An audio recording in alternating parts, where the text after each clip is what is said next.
everyone, welcome to another What I Eat in a Day series. এই ব্লগটা আমি বেঙ্গলিতে করছি। তো সকালে ঘুম থেকে উঠে ব্রাশ করে আমি গরম জল খেলাম, তারপরে চা খেলাম। আর চা খাওয়ার সঙ্গে আমি নেটফ্লিক্সে এই লক আপ শোটা দেখছি।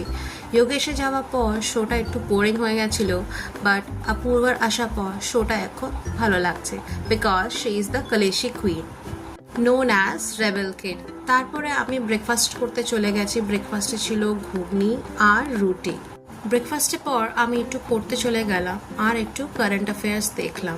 তারপরে একটু রেস্ট নিয়ে দুপুরে লাঞ্চ করলাম। লাঞ্চে ছিল ডাল, উচ্ছে ভাতে, আলু ভাজা, বেগুন ভাজা, 5 মিশালি সবজি, আলু পোস্ত, শসা, ভাত।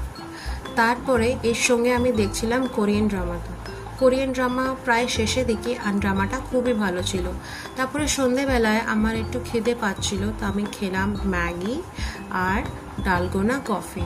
তারপরে রাত্রে ছিল ডিনারে ঘুগনি আর রুটি। এরপরে আমি নোভেল পড়তে গেলাম।